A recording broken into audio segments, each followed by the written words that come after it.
We actually had a tender that had to be pulled because the documents were tampered with in our finance department. We have a lot of that happening in finance.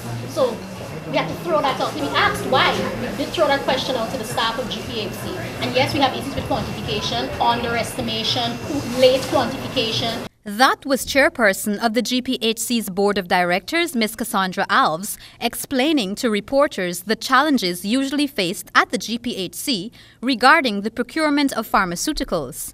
She emphasized that there are certain issues which arise that contribute significantly to shortages of drugs, and these are factors which the GPHC administration do not have the power to control. And there's some of the things in the system we don't have control of. For example, we have all these health centers, and people could go to, if they go to one health center and they collect medications, we can't stop them from going to another one because there's no way to go on a computer at the other one and say, oh, we already gave them their supply of medication for the month.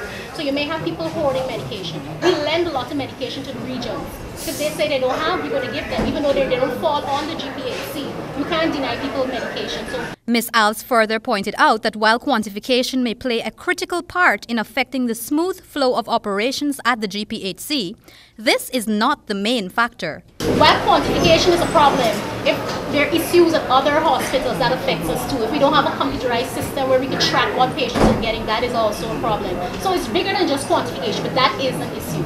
And with these quantification problems were in the media since early last year, right? So we know there have been shortages, and it came to a head this year. Meanwhile, Junior Public Health Minister Dr. Karen Cummings reiterated that although the hospital may face challenges in this regard, the quality of health care given to patients is not adversely affected since there are alternatives. Of course, when we have to have drugs, we are going to work assiduously to ensure that we have drugs for our patients. As I mentioned, I reiterate that the shortages of drugs that I'm seeing here does not affect the quality of care that we are offering to our patients. If there isn't one drug, we have substitute drugs, and we also go, I think one of the physicians say we have to go to another primary, to private cases in some cases, private hospital, pharmacy to get the drugs, but it is being done. Reporting for HGP Nightly News, I am Kristen Macklingam.